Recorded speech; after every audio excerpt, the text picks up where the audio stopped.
Have you ever wondered how the seemingly extraterrestrial and mysterious mushrooms grow and what affects their growth? If so, today we are going to explore just that with our mushroom experiment, so tighten your belts.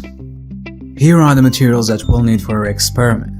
3 transparent plastic cups, a kitchen knife, plastic foil, store-bought fresh mushrooms, a cutting board, 3 elastic bands, 6 handfuls of straw, half liter of tap water, a ball, a needle, 3 stickies, and a marker.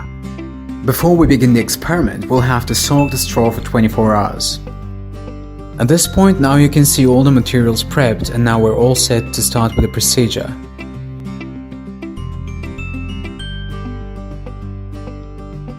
Using the knife, we're now going to start by cutting the bases off the stem at around a centimeter from the base end. These cuttings will contain enough hyphae to seed the substrate.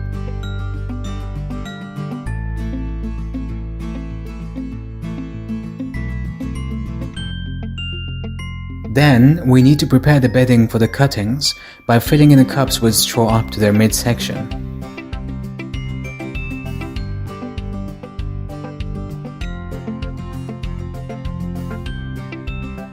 At this stage, we place the cuttings gently on their straw bedding so that they can propagate on the substrate.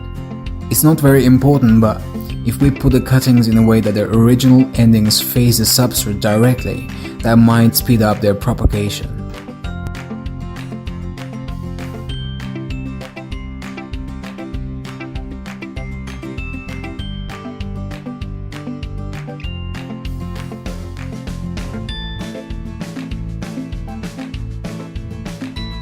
Now we want to top up the cups by adding more straw so that the cuttings are well insulated and get plenty of substrate all around. Then we seal the cups with a plastic foil and put the band on to keep it tightly sealed.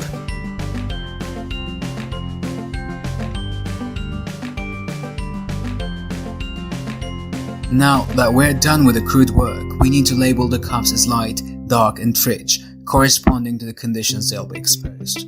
The light labeled cup will be put next to a window, the dark labeled one is going to be put in a dark room, and the fridge labeled one will be placed in the fridge. We also need to make little holes with a needle so that the mushrooms can get oxygen. On day 12, I was quite shocked to see that both of my cups were full of hyphae. Practically, both had a rather complete and stable looking mycelium, though the one exposed to light seemed to have a denser mycelium, but here's the intriguing part. It was mostly concentrated around the part that didn't see much of sunlight. And the explanation is that it just got warmer, so this would explain its better propagation compared to the one left in the dark. The one left in the dark also had a good mycelium network, but unlike the light exposed one, it was evenly distributed in the whole cup. Of course, the fridge labeled cup had nothing interesting to offer. When I checked the cups again on day 16, at first I was sort of disappointed to see that there hadn't been much going on. But after a closer examination of the cups, I was thrilled to see a little baby trying to make its way through the plastic foil. As expected, the cup left in the dark was actually forming its fruiting body.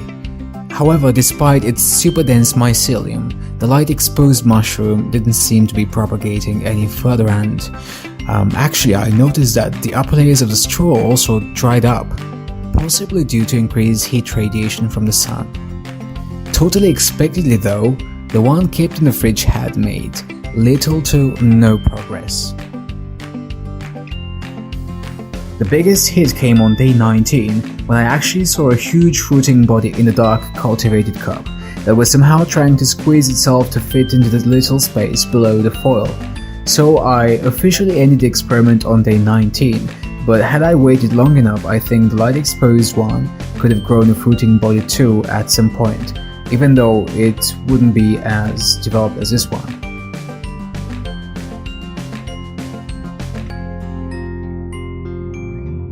So, as an observer, you saw the outcomes of the experiment. Based on these outcomes, can you actually make conclusions on how light affects the growth of a mushroom and possibly how cold affects its growth too?